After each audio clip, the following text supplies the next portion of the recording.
viewers, and welcome to this another program of Advancing the Cause.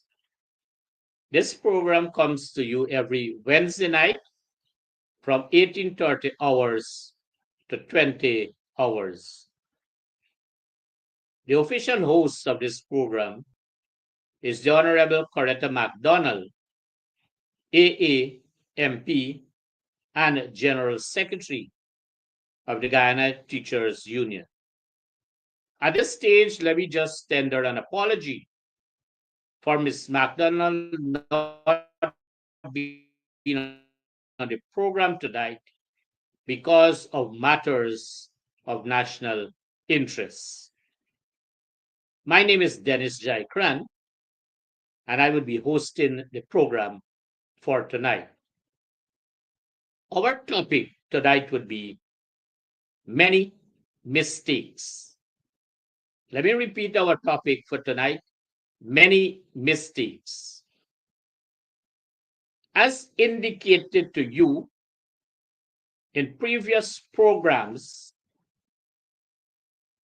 these topics are made to be there not because of this program per se, but because of the wide viewership and the persons that are feeding back this program with the necessary and relevant information guiding this program as it relates to the topic for the particular program. And so at this stage, we want to say to our viewers a heartfelt gratitude and thanks for allowing this program into your sitting rooms or wherever you are.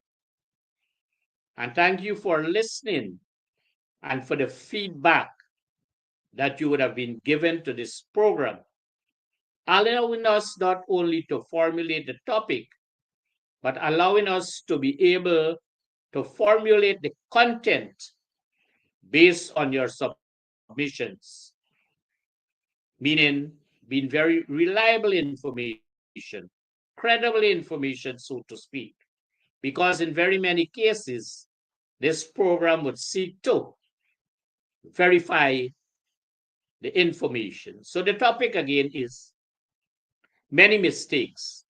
At a particular time, or maybe two times in this program, I want to quote a very important paragraph.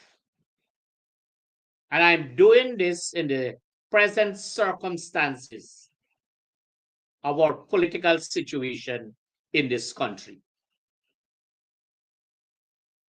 Last week, our program would have been The Truth Be Told. And the truth being told means be strong where you are and stand for what you believe in. So this week we are adding to that to say many mistakes. And so when I give our viewers the quote later on, you can see the match between speaking the truth and many mistakes as they relate to the quote. And so tonight, the order of our presentation would be education matters, GTU matters, and some general issues that we would want to discuss. So let us get into the aspect of education matters. This program would always say to you that among the many disorganized ministries in this country, one is the Ministry of Education. Poorly managed, poorly organized.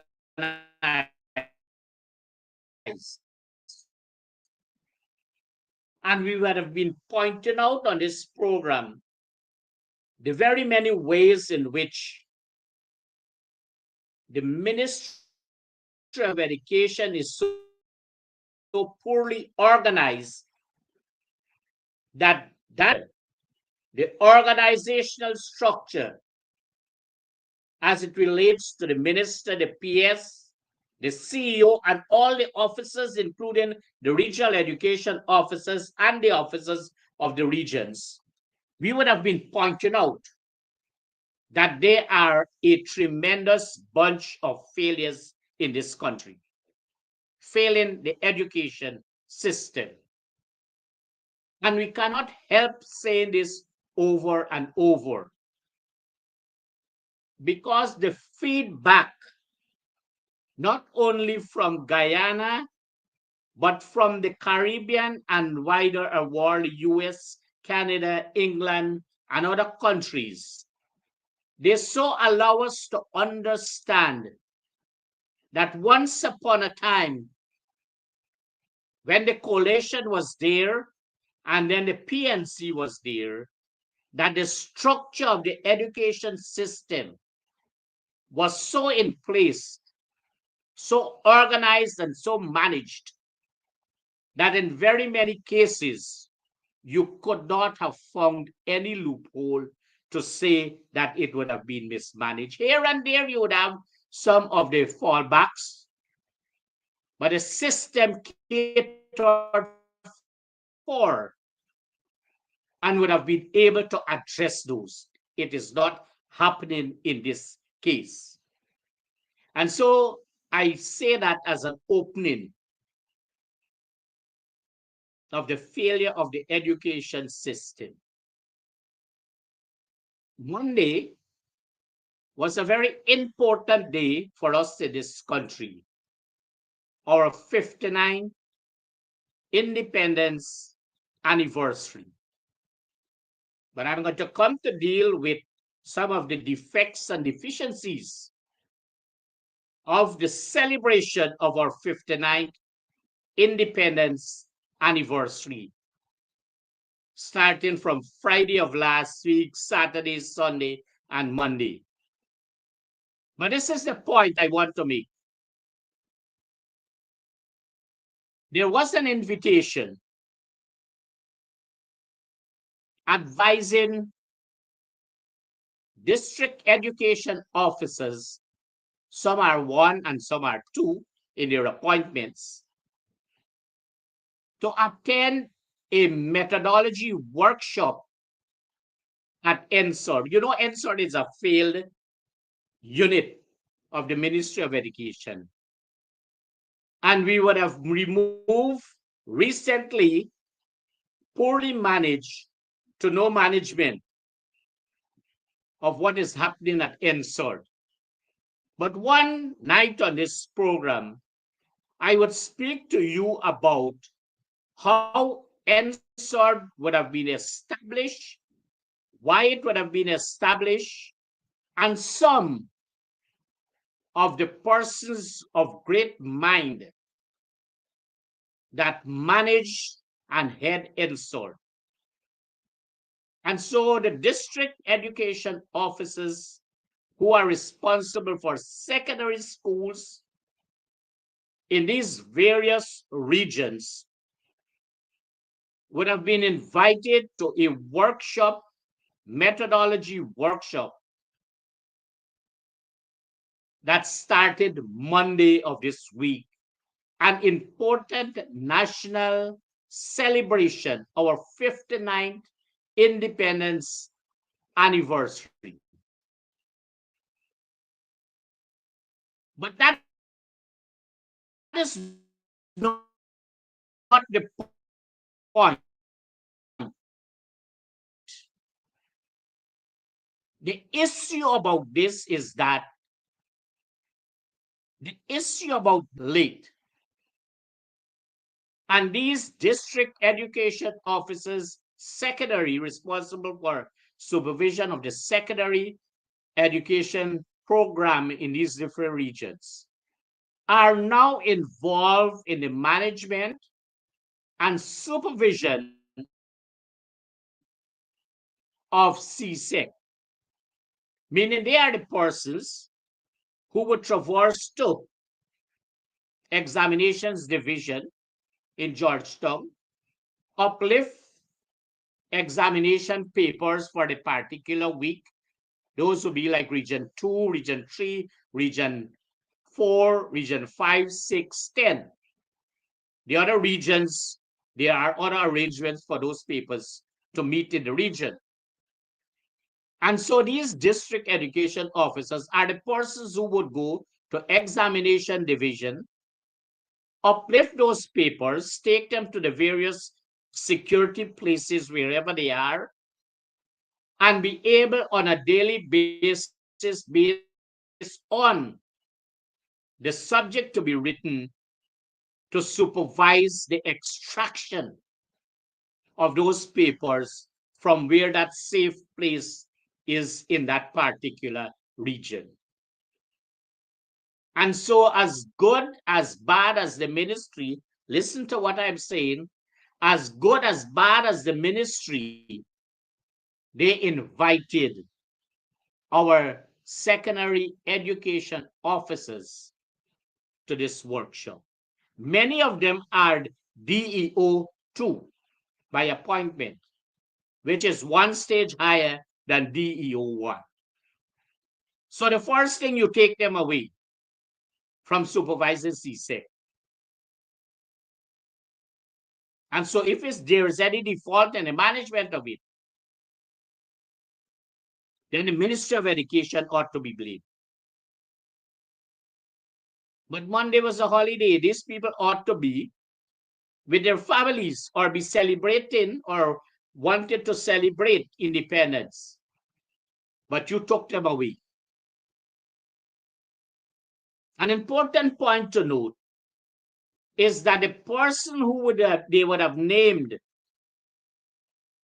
and on this program we will not call the name of the person, but that person is a district education officer 1. Can you imagine that the district education officer 1 is holding or coordinating a workshop for district education officers 2? If you go to the equivalent education officer 1, that is an interaction at the parallel level. But you go to 2.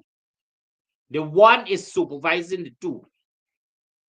This is an indictment and an impasse, so to speak, on the Ministry of Education, on those DEO2s. The next point I want to make is that at this same workshop organized by INSOR, that they would have invited a few deputy head teachers. What an insult to not only our deputy head teachers, but more so our DOs, the 1 and 2 who are there, having that level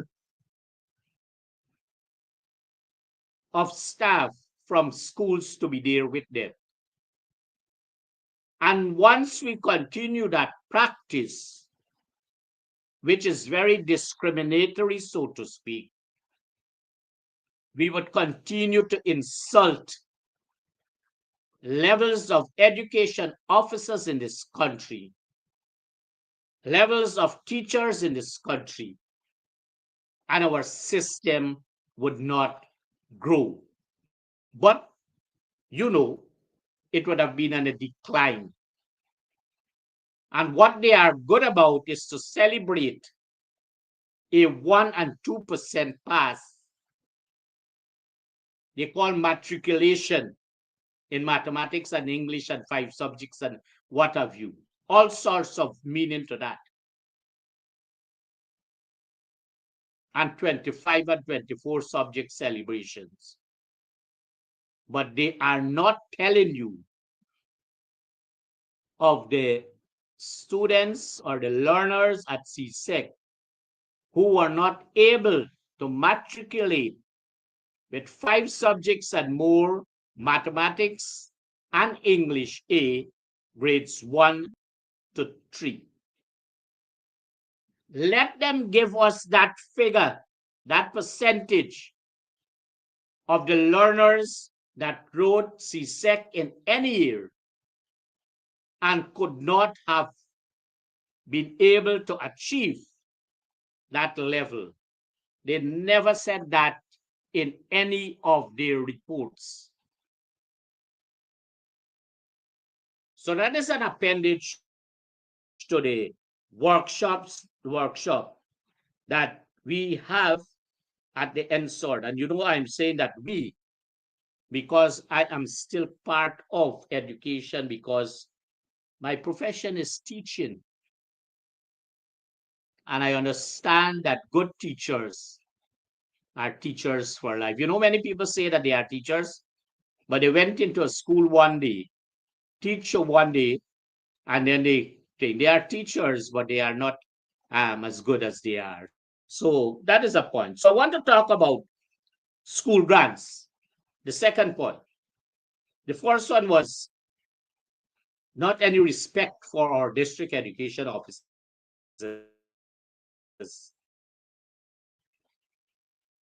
School grants. This program,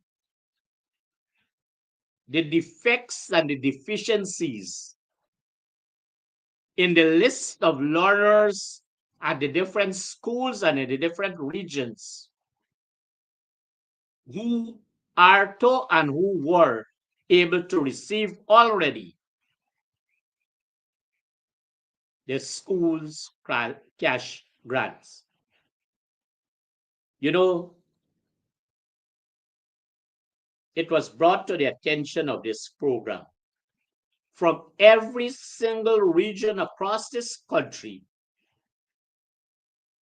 that in many schools that the regional education department officers were not able to verify all of the list of learners in the different schools at the different levels, nursery, primary, and secondary. It was further alleged that not only that these lists were not properly verified because it was bloated more than the number of learners in the school, the enrolled learners, but it was also brought to the attention of this program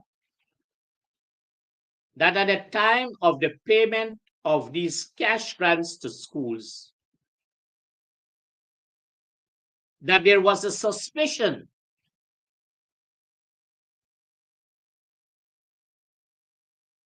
that because there was no name on those envelopes with that money that was there, and let me just I want to remind all of our learners, all of our parents, all of our viewers, the chief education officer, the minister of education, the permanent secretary, and all the officers of the Ministry of Education, that every cent that would have been paid to all the learners, they are all state money. They are taxpayers' money. So let us straighten out that again. Lest we believe, or be fooled rather, that such money is coming from the PPP. It is not. It is state money. It is hard-earned taxpayers' money that we allow our learners to benefit from. And so that is an indictment. And there is need at this stage for the Auditor General, the Office of the Auditor General, the Accountant General, the finance secretary to take note, because from these allegations and from these things that were put to us on this program, it might be safe to suggest that that level of defect and deficiency would warrant an investigation to be able to differentiate between learners that are legally enrolled and are there and a bloated list, the difference between the two. And some schools, allegedly, we can't recall them,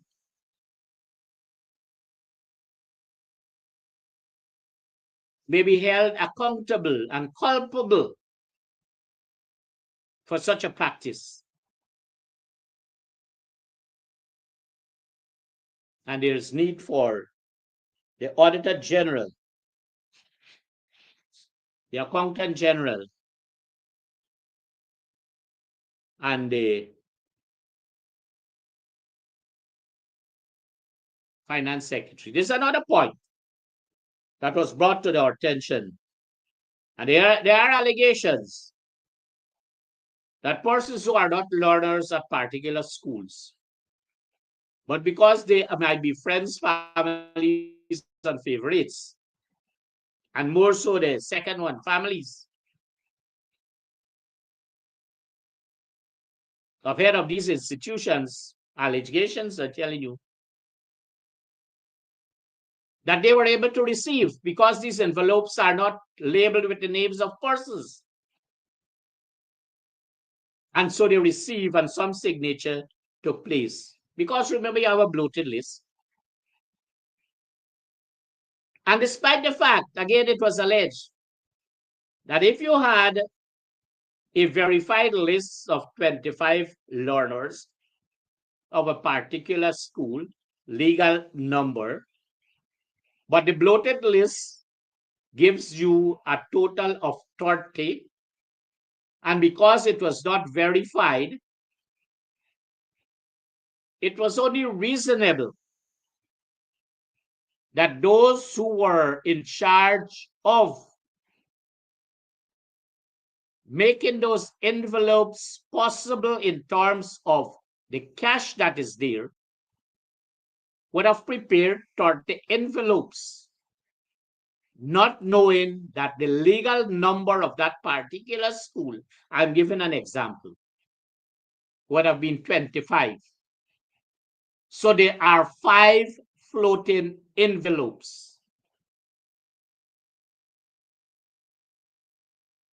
And so that 5 floating envelopes would have already been sent to the school or would have been presented to the school by the persons who would go there to deliver. And so what happens with that 5? And so there is where it is alleged that persons who are friends, families, and favorites are so allowed to benefit. If that was the case, and if it continues, then from that stage, because we are told, and it is alleged rather, that at a particular nursery school in South Esquibo, most of these things are happening.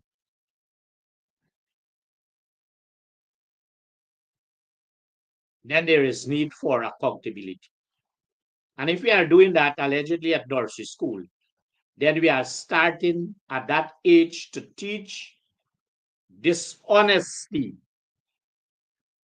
to our learners at a very early stage, which is not the normal practice of the delivery of any curriculum or any program, whether nursery, primary, or secondary level. And dishonesty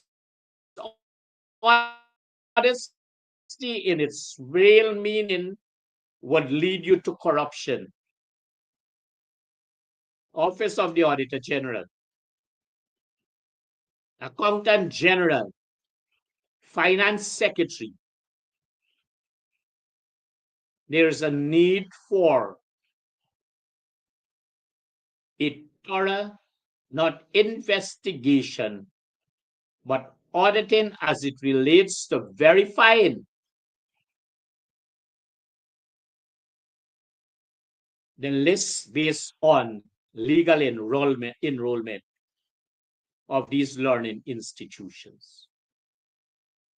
We cannot, we should not, and it is not good for us to be able to be dishonest, because we are passing that on to our learners. And in a true sense,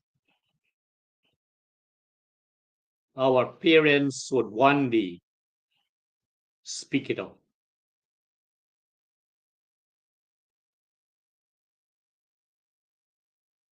The next point we want to make is that there are a number of incomplete school buildings, and there are a number of school buildings with defects.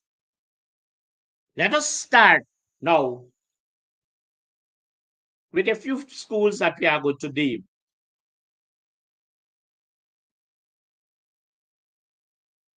There are a number of schools in this country where contracts would have been signed since 2021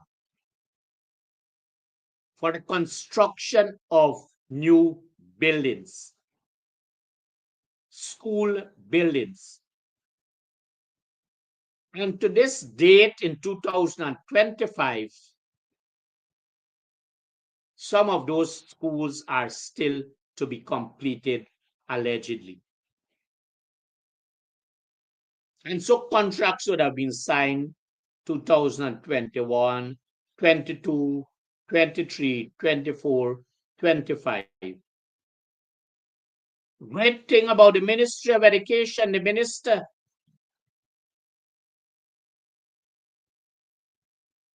doing sod turning as though those schools never exist.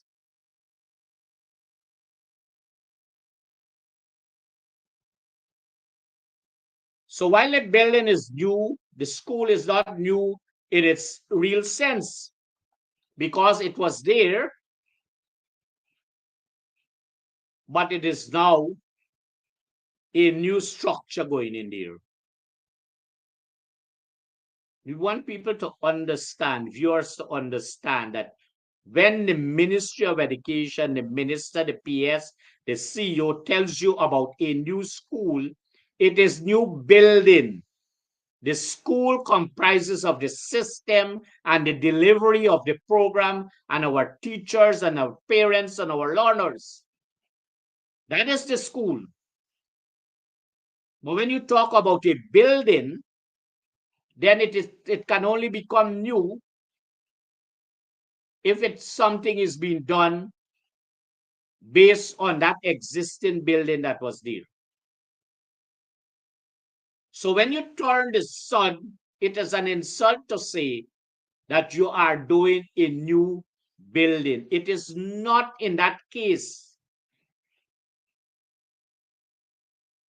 And so, having made that point, we want to speak of the issue of Bamia Primary School in Region 10. Once upon a time, because of purposes best known to the then Minister of Education, Sheikh Baksh, thought that he was doing something that would cause me harm and that I would leave the work, because that was the aim of them. And I will tell you why he did that. One would have been for political reasons. And the second one was that when he was Minister of Education, and I was then the Regional Education Officer, Region 2, he tried to give me an instruction when the head teacher of a certain secondary school in this region made a decision based on indiscipline of a certain learner who it is alleged related to the then Minister Sheikh Baksh. I did not take the instruction because it was irregular and very unprofessional. And from that date, he ensured that if it was not he, his permanent secretary then,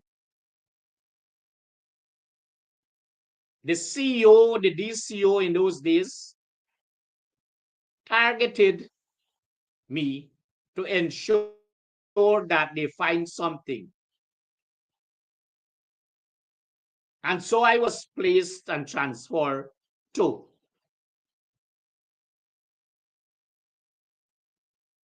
Region 3. I made my decision, and eventually I was placed at Linden Technical Institute, transferred from Esquivo Technical Institute, because they wanted to try to punish me. I'm making a point because I'm coming to Bamia Primary. But what they didn't know, that Sheikh Baksh sent me into my own backyard. And I was received comfortably, was treated maximum as it relates to good treatment, excellent treatment by the people of Region 10, because they sent me to my backyard. And I was able to perform at maximum because I am a professional person. So they were playing on my mind, but I was greater than that. So I am saying Bamia Primary, which is allegedly 90% complete. I'm making reference to Bamia Primary because I worked in Linden as principal of the Linden Technical Institute for at least 8 to 9 years. And so the people of Linden is close to my heart. The education system in Linden is close to my heart. And when this is happening, it pains. The question is, when is Bamia Primary School going to be completed so that our learners can be comforted? And I'm going to come later on to deal with some of the defects of the existing schools, not only Region 10, but across regions of this country based on feedback. I now go to another school.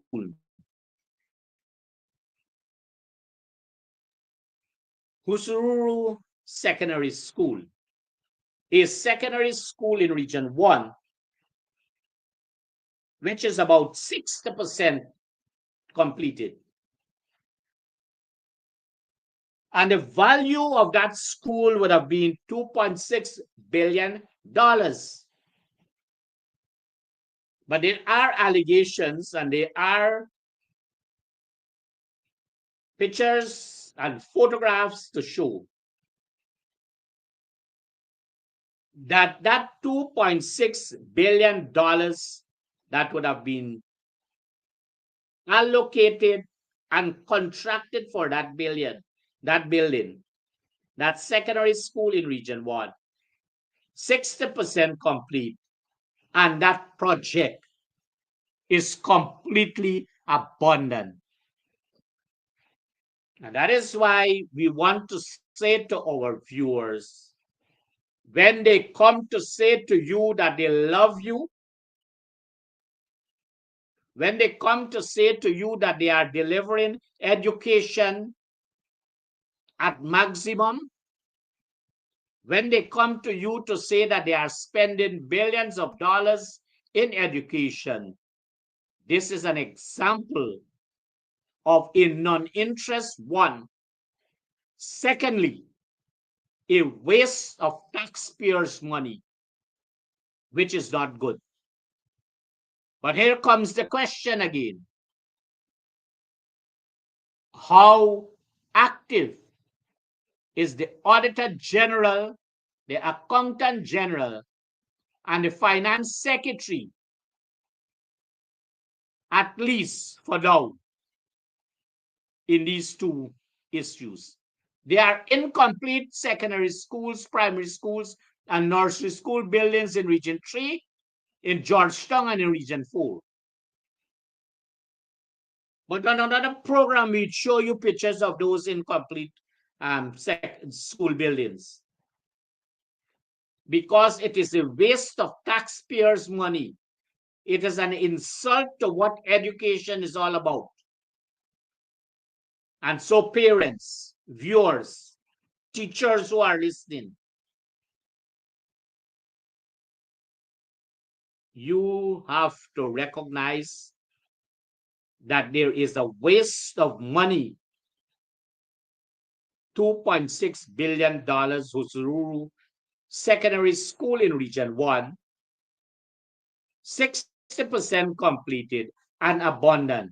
That $2.6 billion could have been useful and usefully spent, meaningfully spent in the education system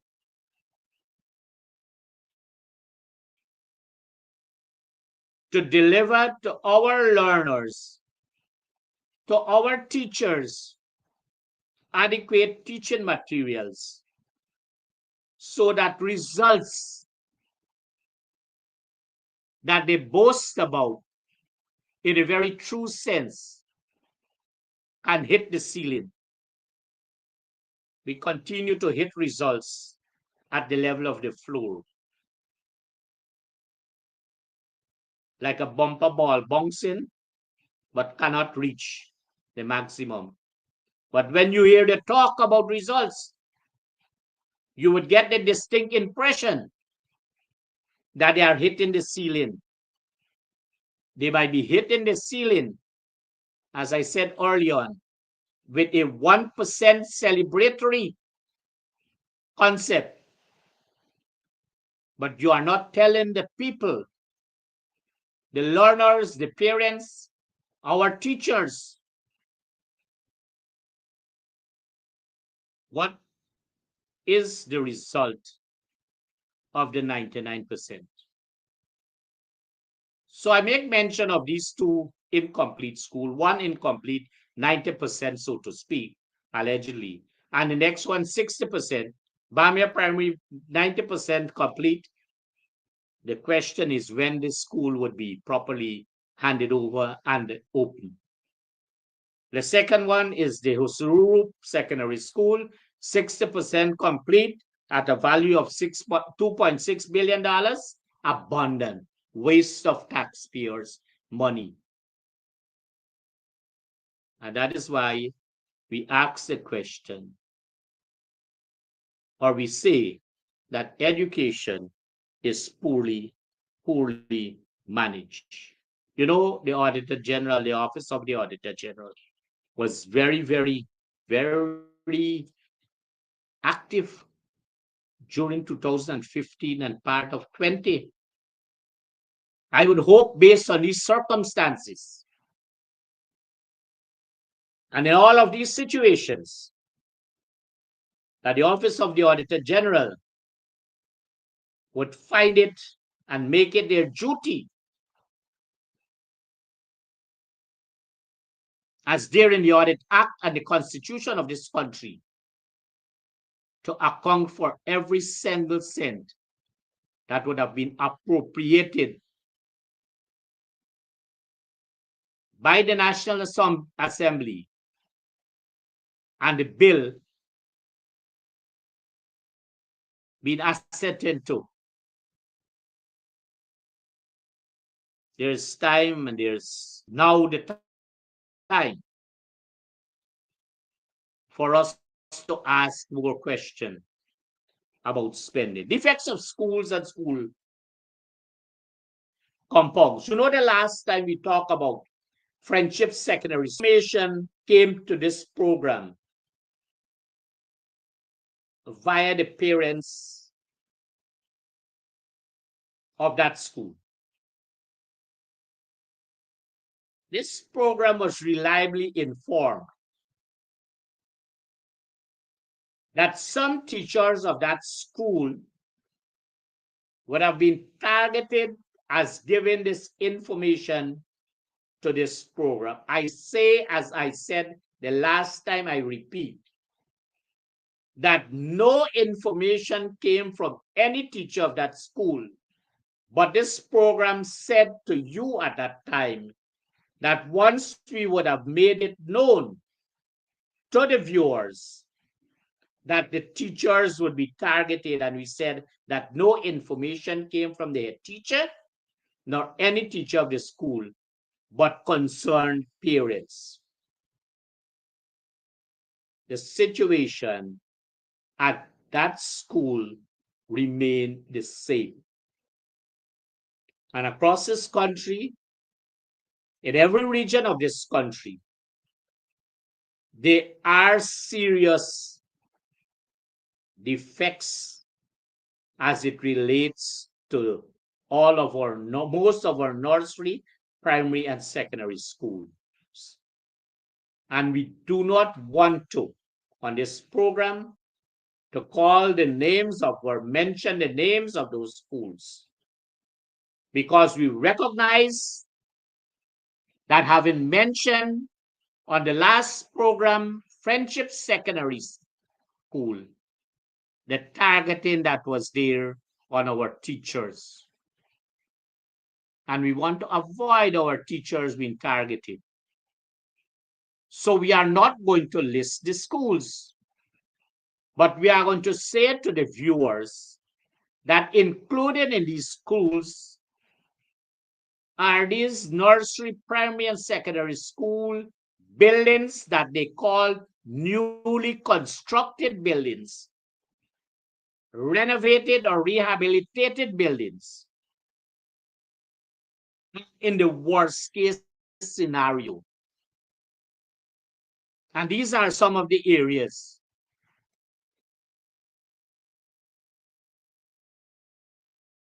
In the different departments of education, the regional education officers or heads of departments of education, let me put it that way. The last time on this program, I said heads of Department of Education. One politically appointed regional education officer, and I'm coming to that regional education officer just now, because there's a flyer here that I have to talk about. Ask an officer to ask me,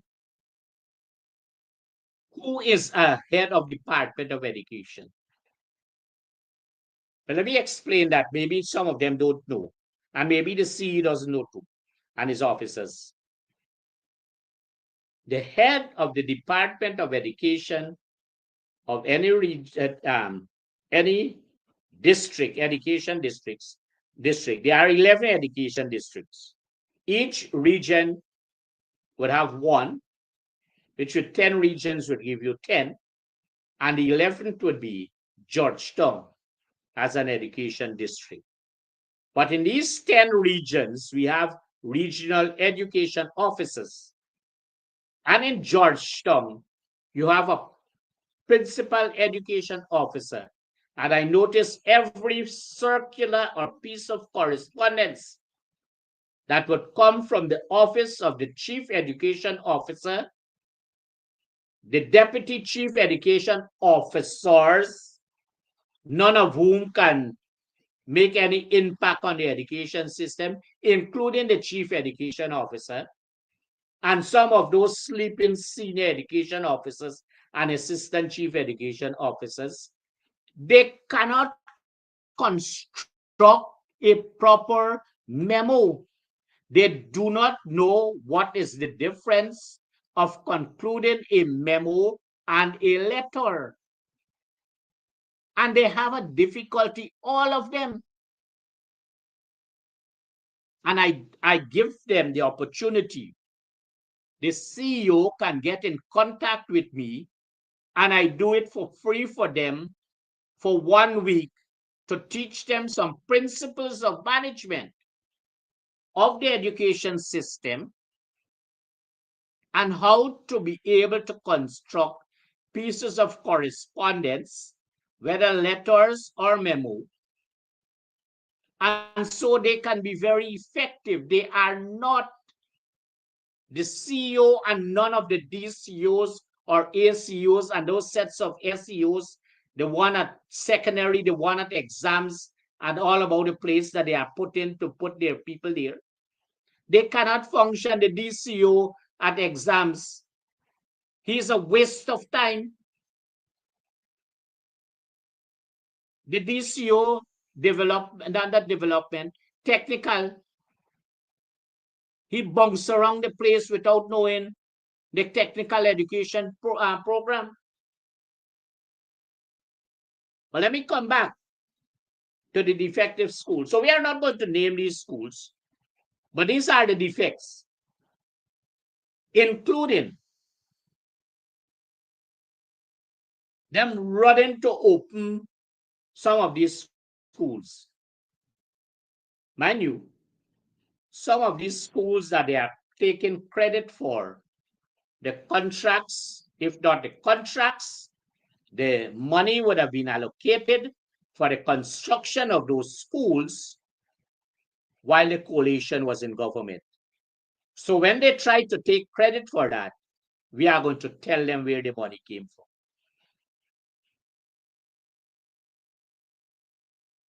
These are the defects. Leaking roofs, poor ceiling, defective ceiling, unsafe floors,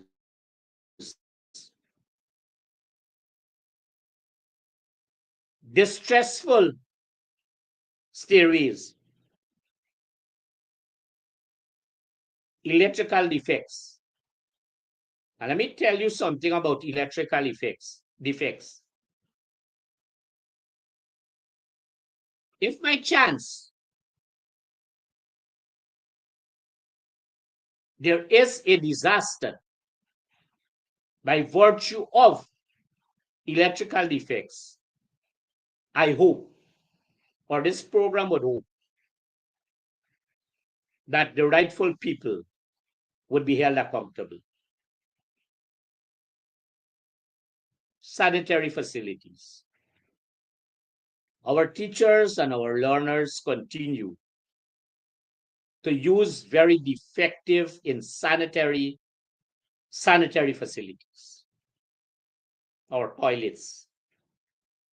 No, in some cases, no toilet that is running water to flush toilets. Our teachers and learners have to fetch water from either a canal nearby or a nearby pipe that is somewhere in the neighbor's yard.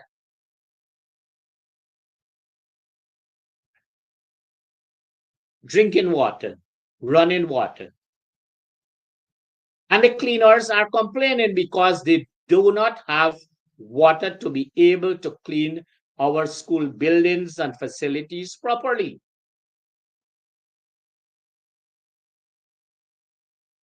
And then there is this effect of, I said the stairways and all of these things here. But there's an important one: the sanitary facilities and running water. Two important ones. And so, if by chance that parents of these schools that have defect,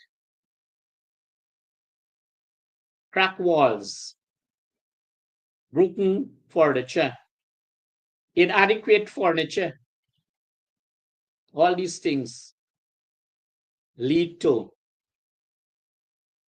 a very distressful, distasteful learning environment for both of our teachers, for both our teachers and our learners.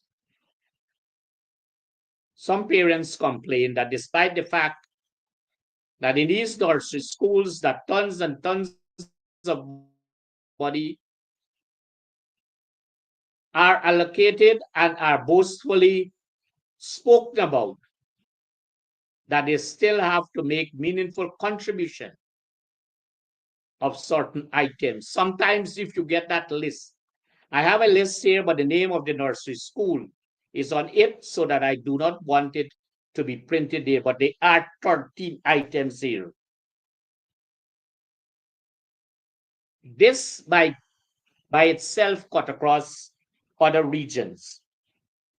And if it does, then an important thing to do is for regional education officers or heads of departments of education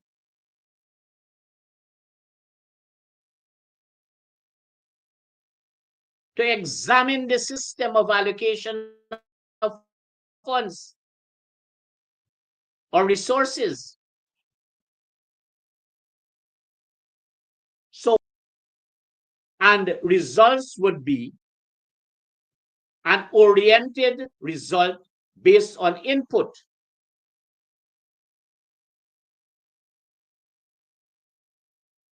And so we need to examine the system as it relates to resources and as it relates to allocation.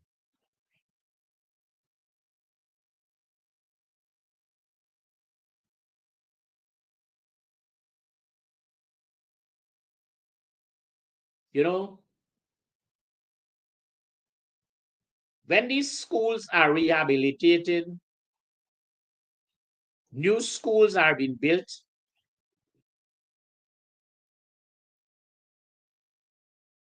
or schools are renovated,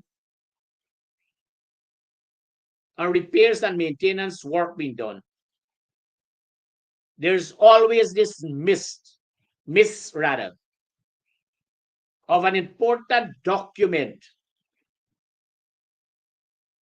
that gives the guidance. And that manual is the Manual of Non-Academic Standards. I asked the same Redo that sent to ask me the question about who is the head of the Department of Education, doesn't know. There exists in the Ministry of Education a manual that deals with non-academic standards. How shameful it is. And I might make an across-the-board allegation that the permanent secretary of the Ministry of Education, well, you notice I would have left out the Minister of Education because I don't know what she knows about the system.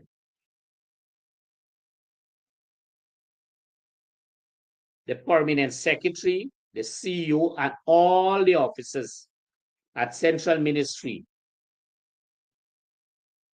and all of these heads of departments of education, including their officers. If you go to their desk chance tomorrow. Brave head teachers, take a chance tomorrow. Walk in as a professional to your head of department education officer. Ask them,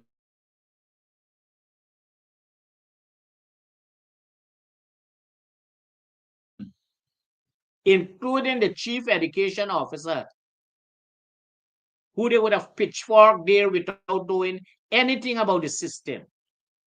Is a waste of time. CUs and SCUs. They are a waste of time and destroying the education system in this country. Ask them, challenge them to show you a copy of the non-academic standards, that manual. They would not be able to do that because they do not know it. How shameful are these officers? But they are shameless in the management of the education. I'm going to come back to later on in this program to deal with the laws of Guyana, chapter 3901, which deals the Education Act. Ask them how many of them would have a copy on their desk. Ask them about the 3-desk manual, section 1, 2, and 3. I can boastfully say about that. Let me let the viewers know. And so tell the Minister of Education, the PS, the CEO, and all the officers, I, Dennis Jaikran, would have been one of the persons who contributed to the construction of all 3 of those desk manual, section 1, 2, and 3, because I was then a cadet. And to say about it, I was I was in the first batch of cadet officers in this country. And that program that we did there was not watered down to what they have now at the nursery level, and then you put them out there as cadet officers and can't function. Simple things they don't do. So I said to you that I can boast that I was part of the writing of those 3-desk manual under the leadership of the late Dr. Una Paul, a former permanent secretary of the Ministry of Education, who coordinated the first cadet course in this country. But mind you, there were some persons who were pitchforked into that because they were far above the age group. They didn't have degrees, but they were trying to pass them through on a cadet course. One came, two, I think two or one came from region 2. Region 6 had some different regions, but I can't recall because I went on the cadet course a very long time. But I am cadet. I am a cadet. I can boast about that. I was among the first batch. But I'm going to tell you something about when I went to the interview, when the whole host of them came for the interview. When I said to them I had to leave for Esquivo, I'm not going to waste time here at the ministry. Quickly, you see, they sent for the minister, the then parliamentary. All of them are, the 2 of them are smelling the coffee now. They are smelling what you call daisy. They're smelling daisy now. Right? So I'm making the point that they do not know about this desk manual 1, section 1, 2, and 3. They do not know about 3901, Laws of Guyana, the Education Act. And so they are far removed from what is it that are required on the desk for the delivery of effective education and management of education in this system here. But that is what we have. Let me deal with administrative appointment. administrative appointments of senior personnel in school, meaning our senior staff, head teachers, deputy head teachers, senior master mistresses, heads of departments. The 4 levels, well, equivalent to that is senior master and heads of department. I wonder if the CEO knows that. That a senior master mistress equivalent to a head of department, whether mathematics, English, science, social studies, agricultural science, or whatever subject area they have there. If he doesn't know, I said I'm volunteering to teach them for 1 week, the CEO, the minister, the PS, free of cost. I'm going to do a program for them. All these CEOs, the ACOs, the SEOs, teaching them how to deliver education in this country. I don't want any money from them, but I'm going to teach them. So I turn to administrative appointment. It is becoming sickening in this country. It is becoming irregular. And it is because it is becoming irregular and sickening, it is becoming irrelevant. And why irrelevant? To answer the question, is those persons who they would have selected for administrative appointments at the head teacher level, the deputy, senior master mistresses, and heads of department are all friends, families, and favorites of the PPP, none of whom, at the time of their administrative appointment, would have been able to fulfill the requirements for such an appointment. But the point to note is that administrative appointments are very discriminatory because there are no vacancies rather, that are advertised. There is no application to fill those vacancies. There is no shortlisting and interviews, as supposed to be the case. And then the appointments being made based on the points you would have received, based on the spreadsheet, the broadsheet that you call it, on the criteria that would have been set out on those sheets. But the criteria as set out on their sheet for administrative appointment is based on friends, families, and favorites. And if you would have betrayed our teachers at any particular time, the payback time. There's a particular secondary school, Abramsville Secondary School in Region 2, where both the head teacher and deputy head teacher would have been appointed administratively. And so when that head teacher was the deputy head teacher, the then Abramsville Secondary School was constructed, or would have been in construction stage. And so the board then, the school board, ensured that they forced the appointed head teacher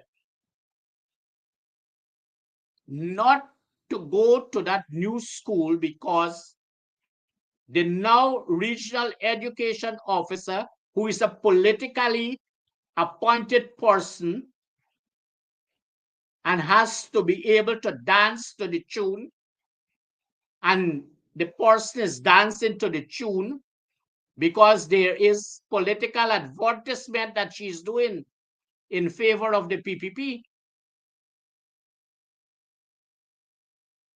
And she's a waste of time because she's the worst of regional education officers in this region.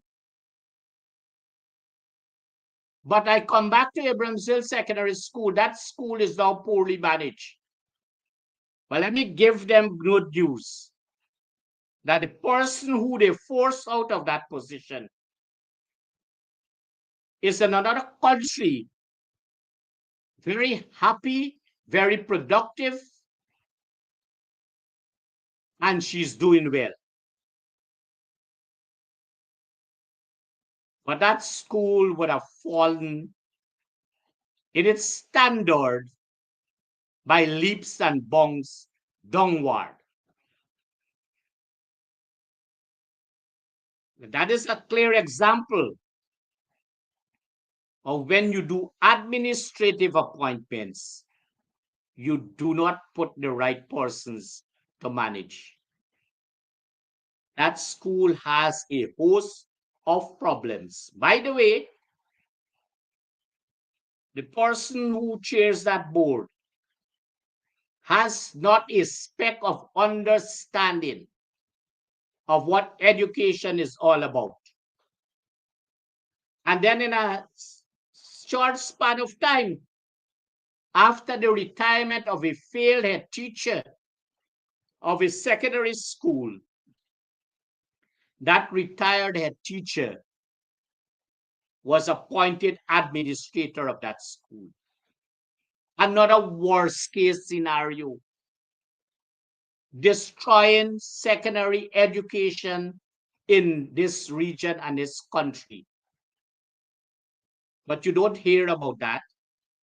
Every day in this region and across schools in this country, you have very high level of misdemeanor among our teachers and more so among our learners at the secondary. But you don't hear these things because they tend to cover up these things. So I make the point of what are the levels of administrative inability when these persons are appointed administratively. I'm going to come to deal on another program with some of them in Region 4 who jump and jump and jump, and they are at different schools now, and in Region 3. Because those were the persons who betrayed our teachers when our teachers would have been on protest for increase in salaries, and they were only able to get 10%. Teachers, as I speak with you, you have an opportunity to open up your eyes now and see what is happening with you, what happened to you then. Because those who betrayed you are those who are benefiting from the system. One of them in a particular region is not only a head teacher, but is performing duties as a regional inspector. But the time would come when this program will know whether that person is receiving 2 salaries.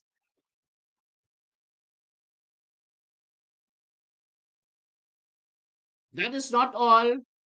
That particular person would have been identified to head NSORD. Well, that person is a failure. NSORD is a failure.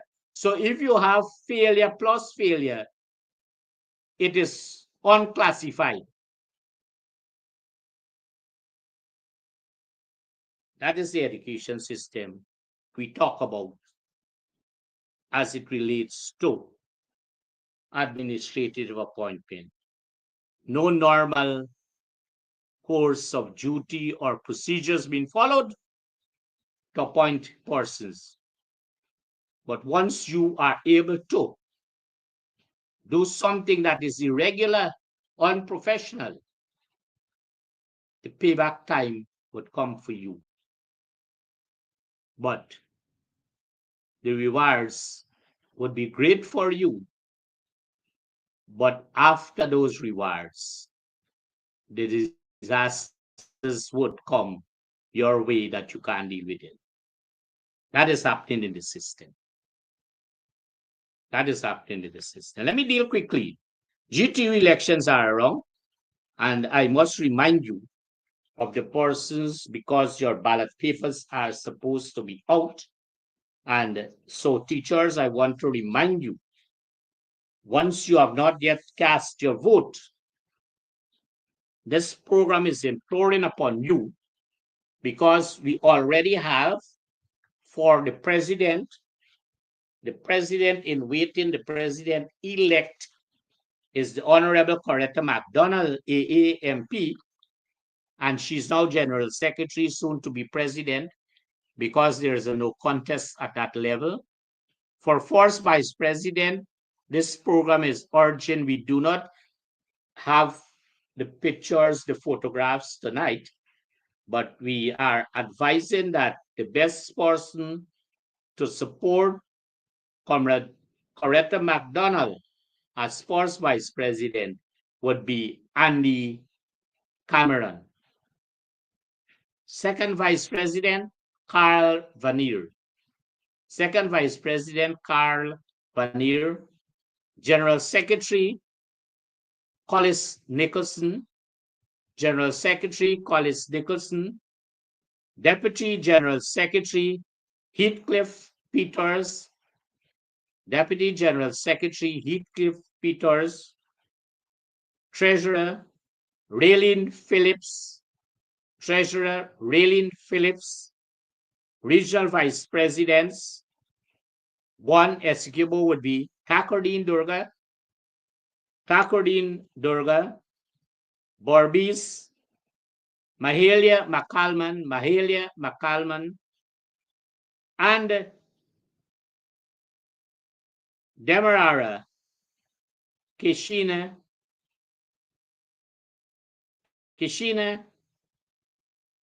Headley.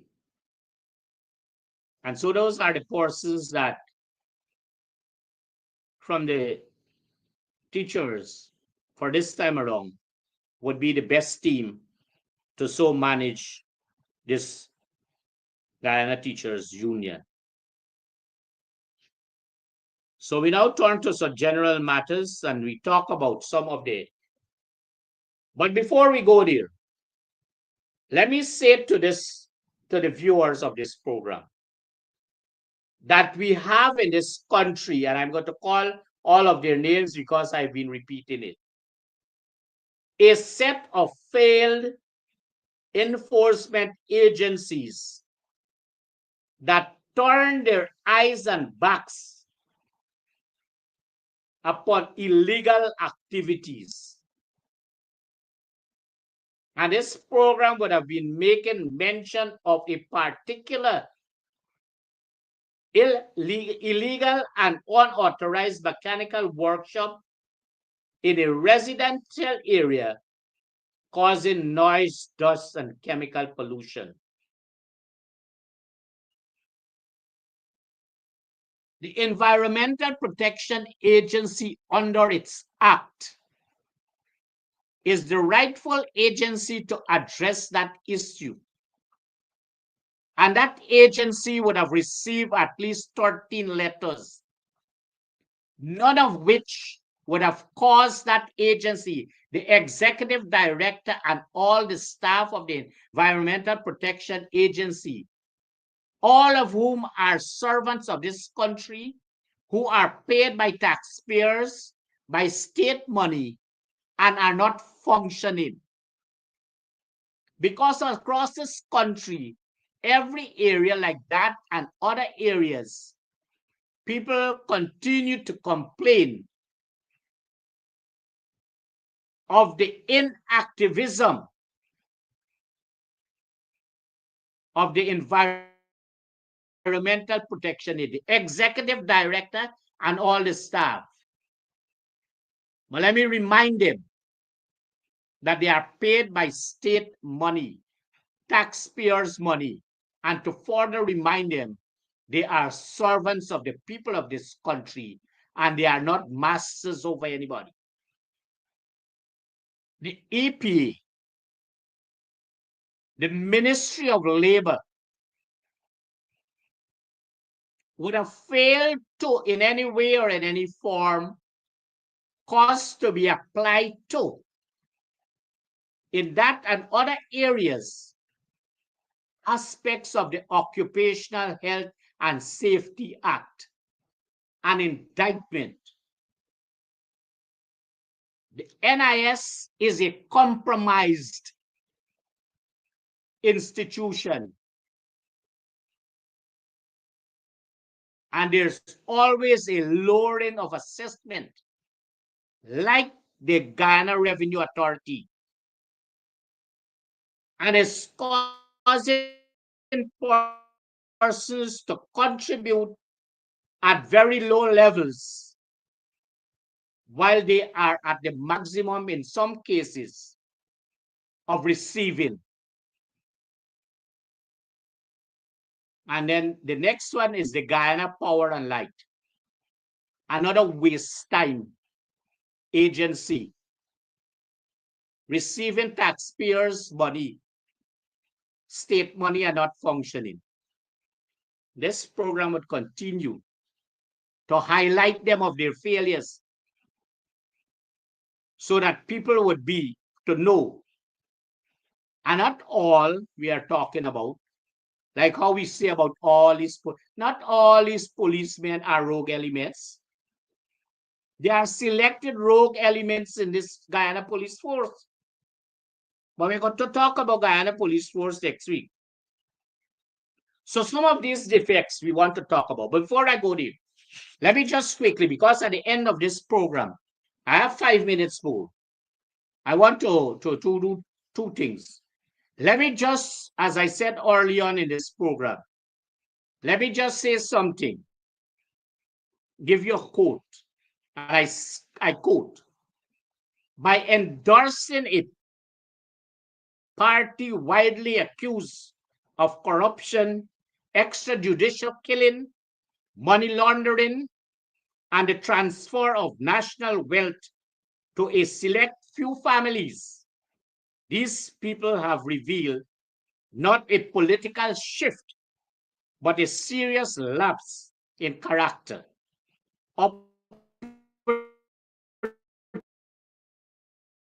Opportunism may offer short-term rewards, but no one ever truly trusts. The history won't either.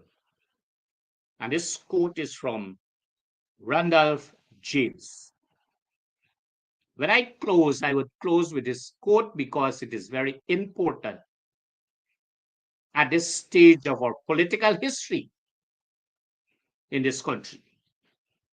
So I'm going to come back to that quote as I close. Well, let me wrap up. There are a number of things I wanted to wrap up here, but I would not get through with all of these. But I want to close by saying that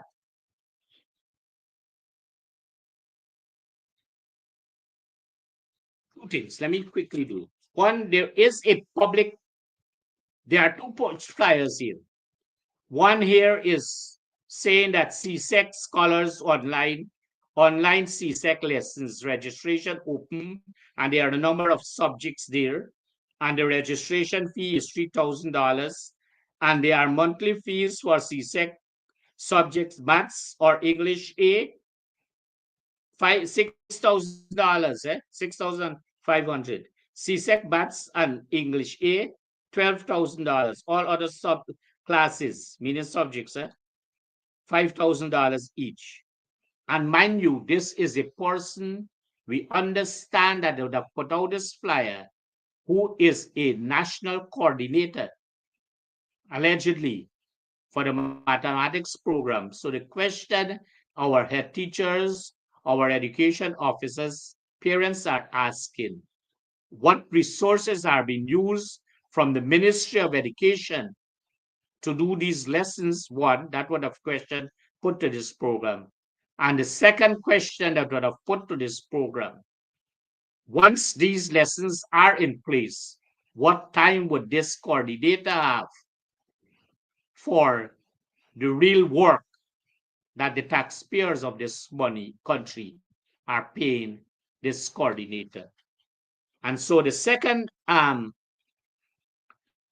we want to say here that very inspiring and dynamic leader, which is a farce and a bad statement, or regional education officer, the name listed there. But this was the person who lately endorsed in a very sensible way for her purpose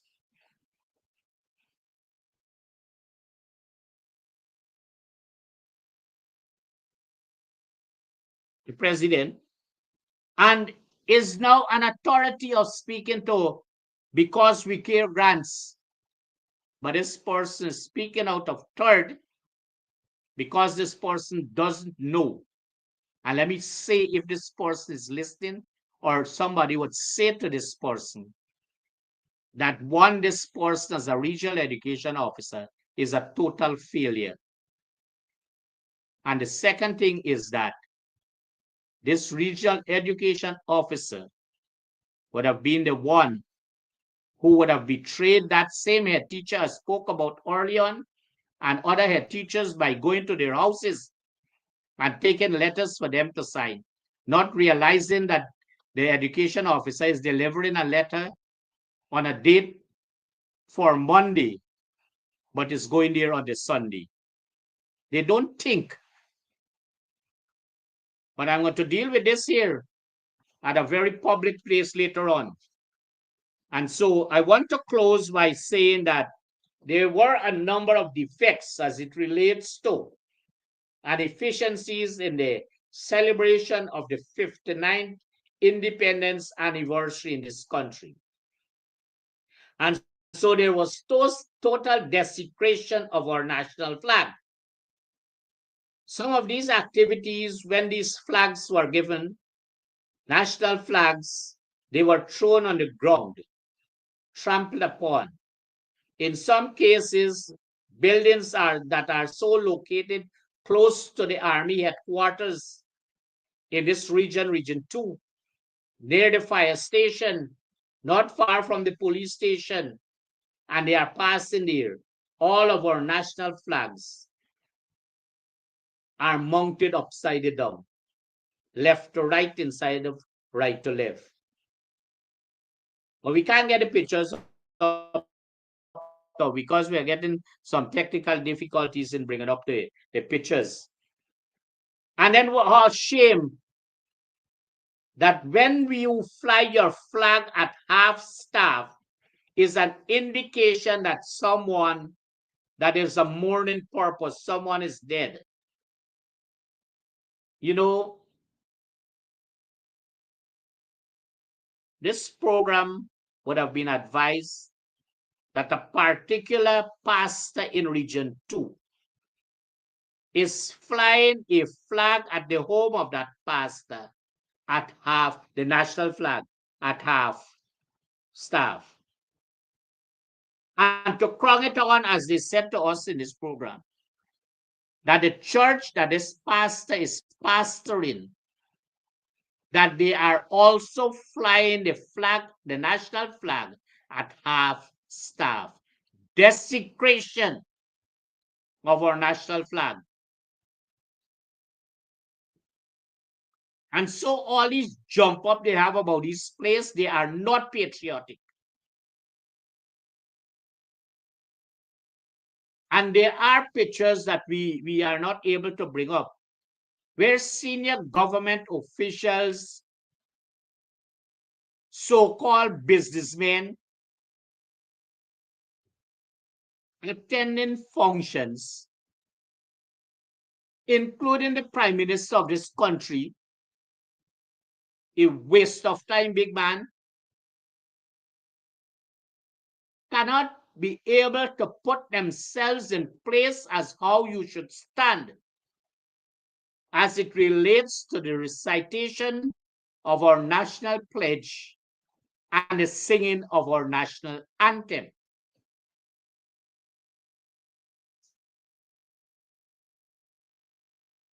These are cause of concern. These are indictments on our national symbols.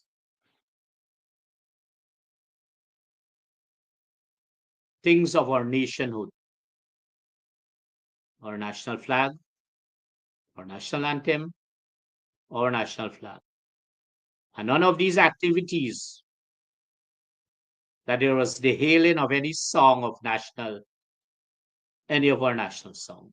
Indictment. We are celebrating 59th anniversary of our republic. Sorry, independence. And so viewers tonight, while time would have been the master of the control, we want to close by repeating the quote I just read a few minutes. By endorsing a party widely accused of corruption, extrajudicial killing, money laundering, and the transfer of national wealth to a select few families, these people have revealed not only a political shift, but a serious lapse in character. Opportunism may offer short-term rewards, but no one ever truly trusts a turncoat, and history wouldn't either. And the person to whom this quote rather